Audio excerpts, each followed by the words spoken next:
Zach said it without looking up from his phone. "We don't owe you anything. You chose to be here." It wasn't a shout, not even said in anger. He didn't flinch or smile or hesitate. He said it like it was obvious, like he was explaining gravity to a child. And that's what gutted me. Not the words, I'd swallowed worse, but the ease of it. The way it slid from his mouth like it had been waiting there for months. He was sitting at the kitchen counter, chewing cereal with his mouth open, texting with one hand. A boy on the cusp of manhood, halfway into his first year of community college. Already too large for the boyhood I used to picture when I imagined Stepson. His voice was deeper now, his jaw sharper, but there was nothing grown in the way he said it. No ownership, no recognition, just arrogance dressed as truth. I didn't respond, not at first. Just stood there with the stack of mail in my hands. The bills, the pre-approved offers, the grocery coupons they never used, and watched him eat my food in my kitchen, under the roof I paid for. He didn't look up again, just kept scrolling, spoon clinking against the bowl. Like I was the ghost. It landed like a sentence, not a statement.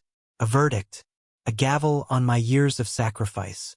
I went to the bedroom, closed the door, sat on the edge of the bed where Sarah's robe was tossed across the comforter, the one I'd bought for her birthday. I stared at the floor for 10 minutes. No anger, just silence. Just the sharp, expanding silence of a man realizing he'd overstayed in a story that was never really his. That night, I started erasing myself. I canceled the streaming subscriptions, all of them. Netflix, Hulu, Spotify, even the shared Disney Plus that Zach used to watch Marvel shows. The email notifications started coming in immediately. Your account has been closed. Your payment has been canceled. I deleted the profiles, reset the passwords. Then I drove to the storage unit, the one we kept across town, his so-called freedom corner. That was where Zach stashed all the junk he couldn't part with. Old gaming consoles, snowboards from a single winter trip, the punching bag he never used. I changed the lock and paid for a 6-month hold in advance. Then I pocketed the new key and drove home without a word.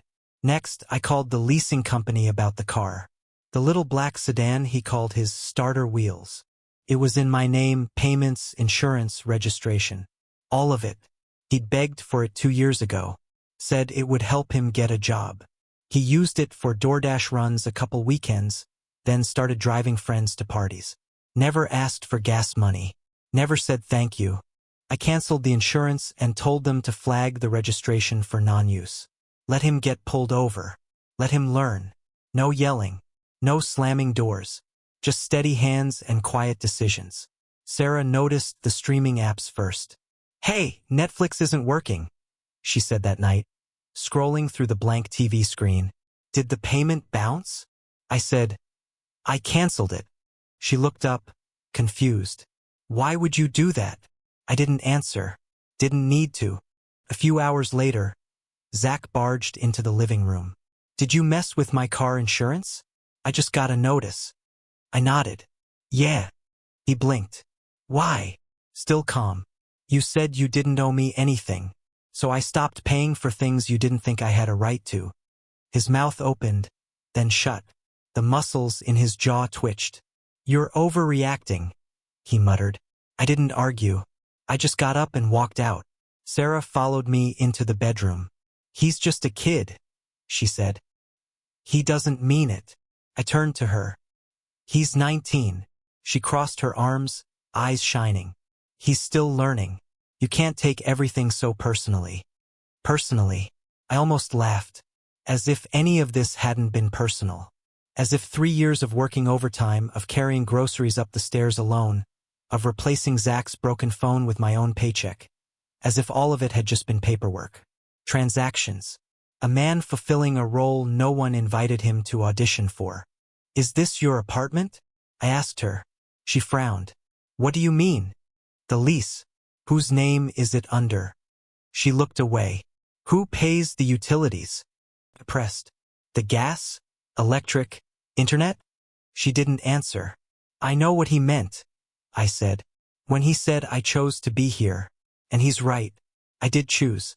I chose you. I chose him. Every single month when the money ran short. Every single time he needed something and Todd didn't show. Every time I fixed what he broke. Every time I kept quiet. Sarah sat down on the bed, her hands trembling. He doesn't understand. He's confused. No, I said. He's entitled. Started gradually, that shift. The first year, Zach had been polite, distant, but polite. Thanked me when I replaced his cracked phone screen. Smiled when I bought extra cereal because he mentioned he liked it. He didn't call me dad, but he nodded when I came home, offered me the remote sometimes. It wasn't warm, but it was civil. Then came the year he turned 18. Something changed. His tone. His posture. Like he'd realized I had no legal claim over him and decided to test that truth. He started pushing boundaries. Music blaring at midnight, friends over without notice, dishes left stacked in the sink like I was the maid. And Sarah, caught between defending him and keeping the peace, always said the same thing. He's figuring things out. Just give him space. So I gave him space. I gave him room. I gave him gas money and rides to job interviews and bailed him out when he overdrafted his checking account. I gave and gave, believing that one day it would be returned, maybe not in love but at least in acknowledgement. Instead, I got a sentence. We don't owe you anything, you chose to be here. Not thank you. Not, I didn't realize. Not I was wrong. Just the cold finality of a boy who had mistaken grace for weakness. And Sarah.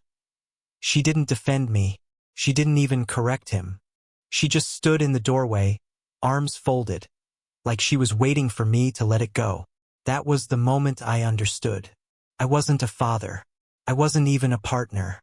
I was an asset, provider, a man with a wallet and a tired back, expected to carry the weight without asking why it was mine in the first place. So I stopped carrying it.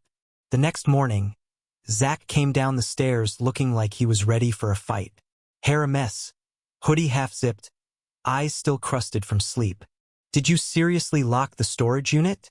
He snapped. I didn't look up from my coffee. Yeah. What the hell, man? I've got stuff in there. Not anymore. He laughed. That dry, disbelieving laugh boys do when they think you're bluffing. You're just being petty. I sipped my coffee. You know Mom's not okay with this. She hasn't said otherwise. Zach scoffed. This is so stupid. You're not even my real dad. I looked at him, really looked at him and said, exactly. No rage, no drama, just truth. The truth he'd been throwing in my face for months, now finally mirrored back to him. And for a second, just a second, I saw fear in his eyes. Not terror, not regret, just the flicker of a boy who'd realized the world wasn't obligated to bend for him. Not anymore. The music started at 3:07 a.m. Not loud enough to rattle the walls, just enough to make sleep impossible. That pulsing, synthetic beat he knew I hated. I got up without a word, padded barefoot down the hallway. The door to Zach's room was open. 3 of his friends lounged inside, lit by the sick blue glow of LED lights and TV flicker. Open cans. Laughter like they owned the place. I stepped into the doorway and didn't raise my voice, just stood there until one of the boys noticed. Zach looked up from the controller in his hands. What? You need to turn it down, I said. He didn't move, didn't even blink. You're not my dad, he said. This isn't your house. The silence after that was complete. One of his friends laughed under his breath, then stopped when I didn't flinch. Zach leaned back on the futon, a smirk playing at the corner of his mouth, like he'd just won something, like he'd been waiting for me to react and now had the perfect line. The room reeked of smoke, energy drinks, and that sour staleness that teenage boys never seem to notice. I nodded slowly. Got it, I said. From now on, you're on your own. He shrugged. Fine by me. I turned around and walked back to the kitchen, sat down at the table, opened the manila folder. It had been sitting there for months, buried beneath utility bills and tax receipts. But now it felt like the most important thing I owned. At 4:12 a.m., I printed the rental agreement. $350 a month, due on the 1st. Quiet hours after 11. Shared responsibilities in the kitchen and bathroom.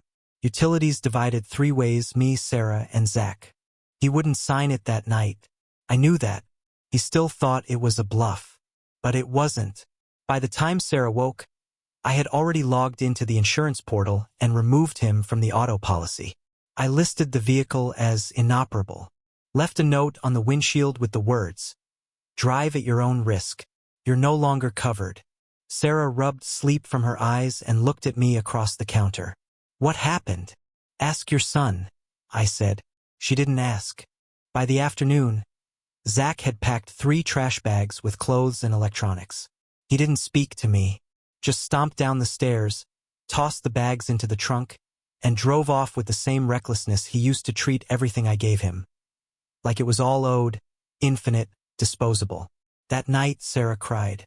She stood at the kitchen sink with her back to me, her hands trembling in the dishwater. "He went to Rick's," she said. I didn't respond. "He says Rick understands him better. Says there's more freedom over there." "Good," I said. She turned to me then, her eyes red. "You're just going to let him go?" "He made his choice." Her voice cracked. "He's a boy, Michael. He's testing you. He doesn't mean it." "He's 19, I said. He meant every word. She went quiet. I watched her dry her hands, slow and methodical. Like maybe if she folded the towel just right, she could fold time backward with it. Erase the words, erase the decisions. But some words don't bend. Some sentences are blades. Zach had always dangled Rick over my head. Not directly, not with threats or comparisons, but through subtle barbs. Rick would let me. Rick gets it. Rick says you're too strict. A man who visited twice a year, brought flashy gifts and empty promises. A father by blood but not by backbone. Rick didn't pay for Zach's car. Didn't show up for school meetings. Didn't sit in the ER that night Zach split his forehead skating down the hill like an idiot. I did. I sat there for 4 hours, blood on my sleeve, holding pressure with a rag while Zach kept muttering, "Don't tell Mom. Don't tell Mom." Rick wasn't there. Rick didn't see the fear in Zach's eyes when they brought out the needle. I did. But now Zach was back at Rick's, on his couch, breathing his smoke, listening to the lies of a man who'd never paid a bill on time in his life. The next morning I made coffee like I always did. 2 mugs. 1 black, 1 with cream. I set Sarah's in front of her and sat down. The chair across from me was empty, but I didn't feel the absence the way I thought I would. I felt relief.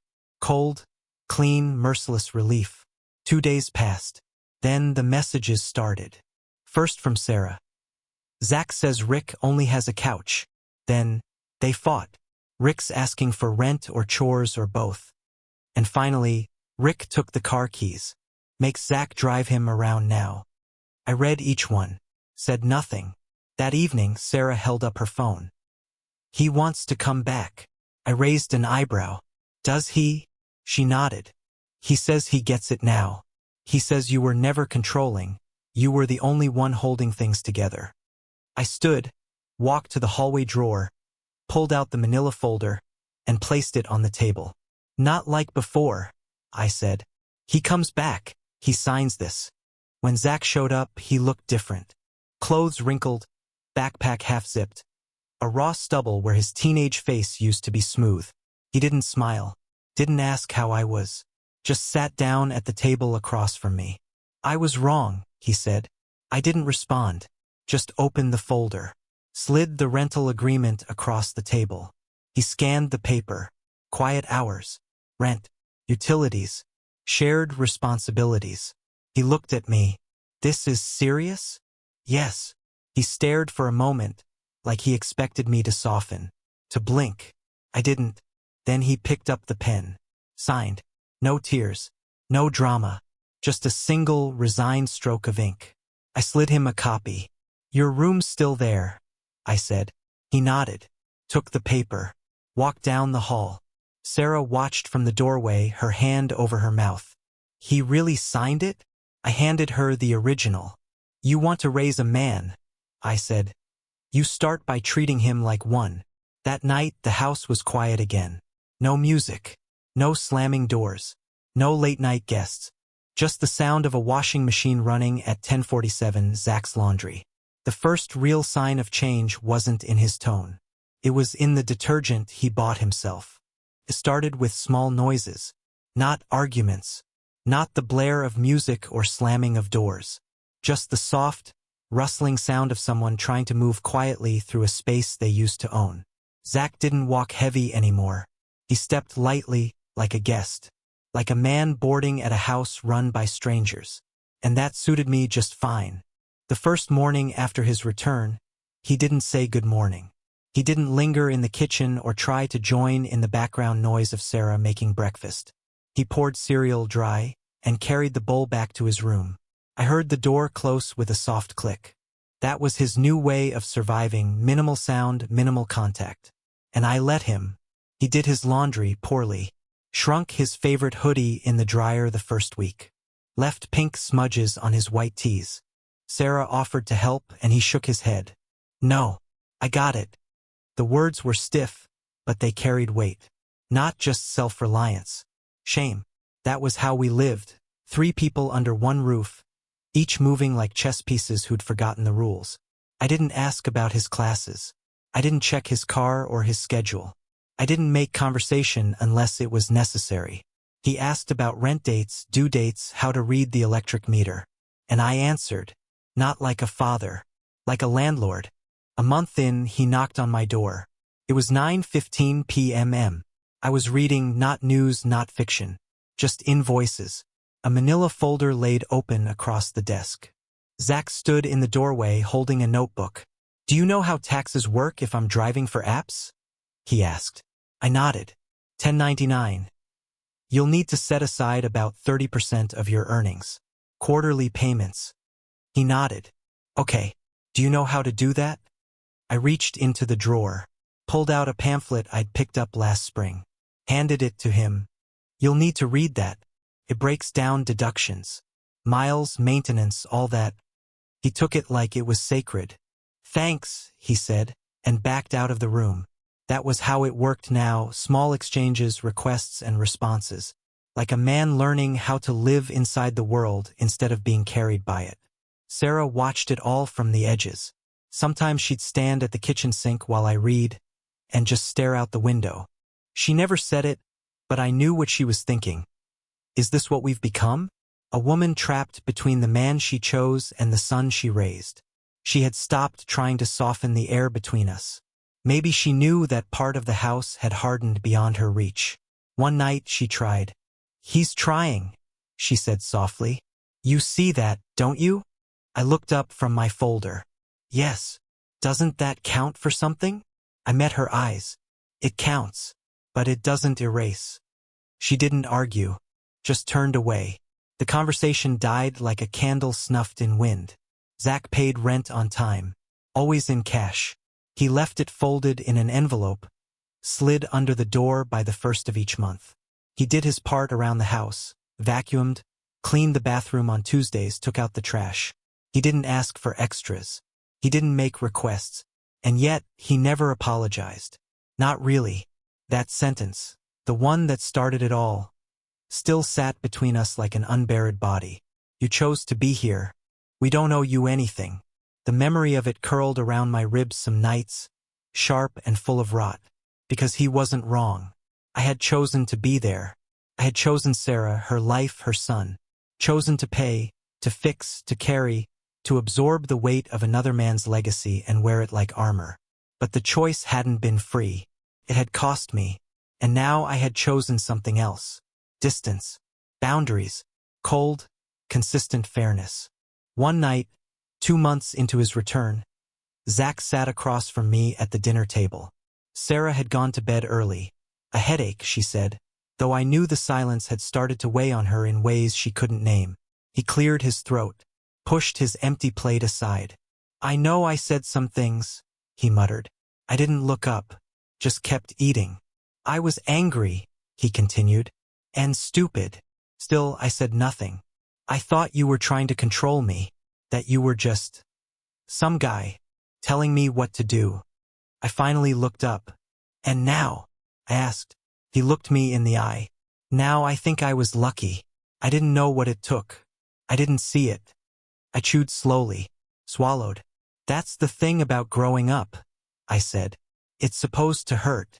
He nodded. I'm not asking for things to go back, he added quickly. I just want you to know. I get it now. At least some of it. I pushed my plate away, sat back. You're not there yet, I said. But you're closer than you were. His shoulders slumped. Relief. Or maybe just the release of a truth he'd been holding. I won't forget this, he said. You better not, I replied. And then I stood, cleared the table, left him sitting there with the empty plates and the weight of new understanding. That was the closest we ever came to reconciliation. Not hugs, not forgiveness. Just a man learning the price of disrespect and another man refusing to be bankrupted by it. The next week, Zach picked up extra shifts. I heard him leaving early, coming home late. He started keeping a ledger in that same notebook: earnings, gas expenses, goals. One morning, I found a receipt taped to the fridge. Half the grocery bill, paid in cash. No note, just the silent math of a man trying to stand on his own. Sarah saw it too. He's changing, she whispered one night.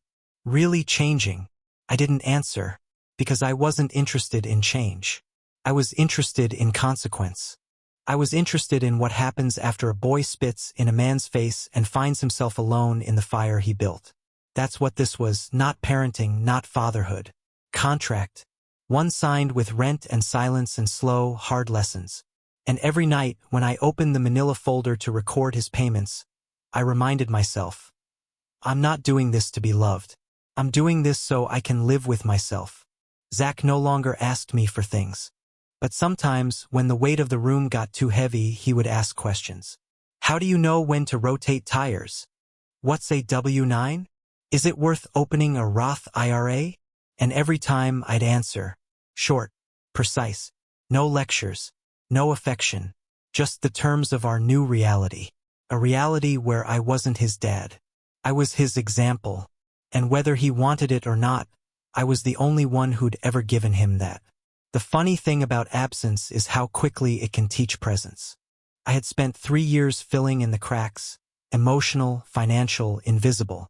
I did it without asking for praise, without claiming territory. I gave and they took. And when it all shattered, when Zach walked out and the money stopped, I didn't replace what I'd removed. I didn't rush to soften the blow. I let the emptiness sit. He came back with dirt under his nails and numbers in his notebook. He returned not because he missed me, but because the world outside these walls wasn't as kind to boys who believed effort and entitlement were the same thing. His face changed. His words did too. But I didn't. I remained still, cold, fair. He asked questions. I answered them. Not warmly, not dismissively, just directly, like a tradesman passing tools to an apprentice. I didn't praise him for paying rent. I didn't applaud when he cleaned the bathroom without being told. I didn't celebrate his decision to start cooking his own meals or bring home his own groceries. These weren't accomplishments. They were overdue responsibilities. There were no more family dinners. Sarah still made enough for two, herself and me. If Zach wanted to eat, he cooked or bought his own. He never complained. He never asked to join. The kitchen became a schedule, not a gathering place. Sometimes I'd catch him watching us. Sarah and me, sitting at the table, forks clinking softly against plates. She'd laugh at something on her phone, and I'd smile in that tired, end-of-day kind of way. And Zach would linger just beyond the doorway, not intruding, just observing. A boy outside a window watching a home he used to think was his by default. He didn't try to re-enter it. He knew better. Sarah wanted to talk about it. Once, maybe twice. He's trying, she whispered one night in bed. I stared at the ceiling. I know.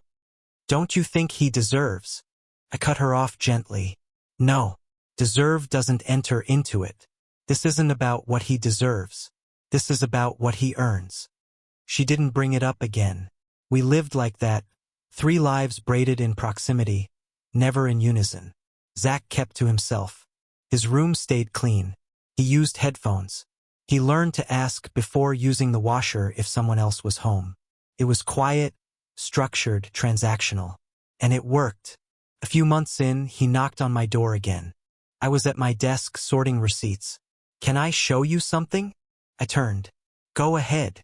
He stepped inside and placed his phone on the table. An earnings report from his delivery app, $842 in 1 week. "I've been saving," he said. "Thinking about moving out next year." I nodded. "Good. No roommate this time. I want to try solo. Pay my own way. Then make sure you budget for more than rent.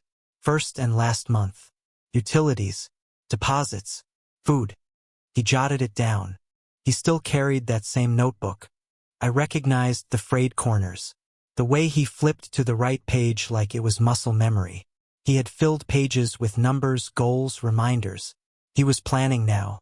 Not dreaming. Planning. He didn't ask for help with the deposit. Didn't ask if I'd co-sign.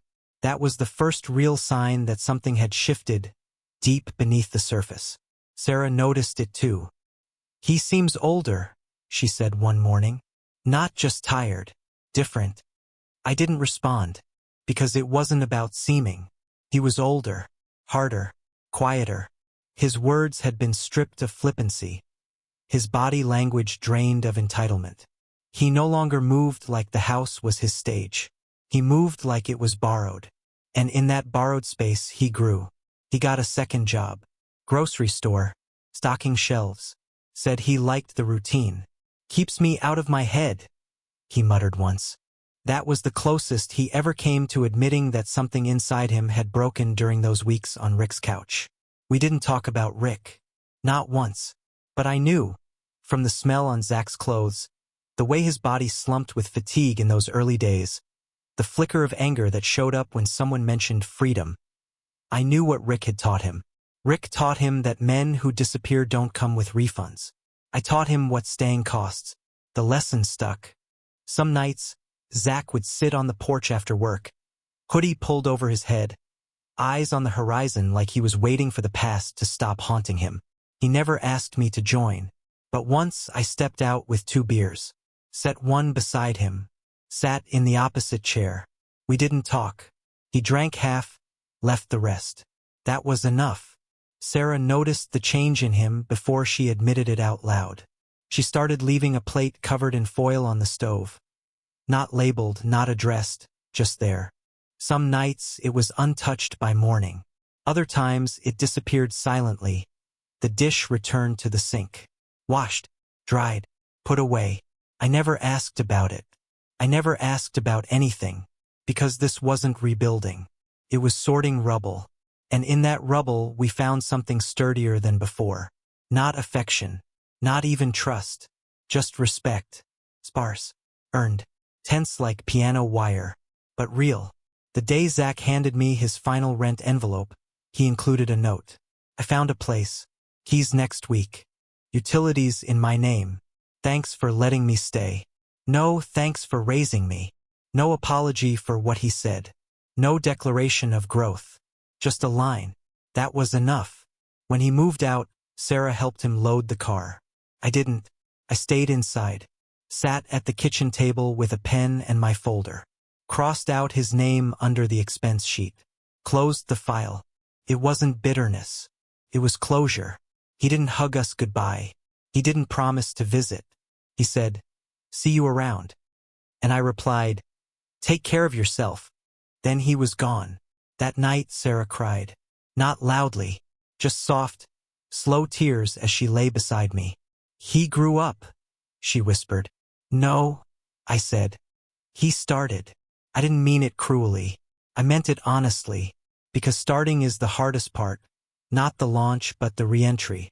Learning who you are when the scaffolding is gone, when the handouts stop, when the man you spit on makes you live in the echo of your own words.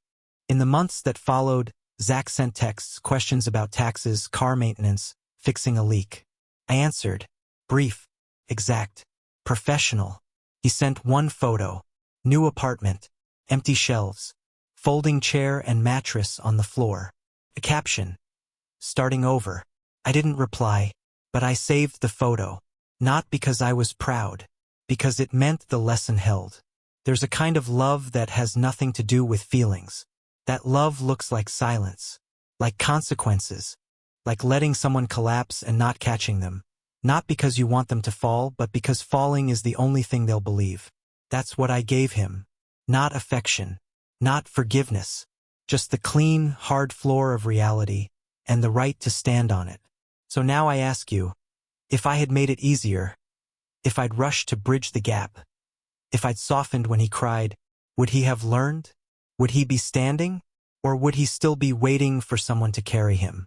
You tell me, because I stopped answering for him. He finally started answering for himself.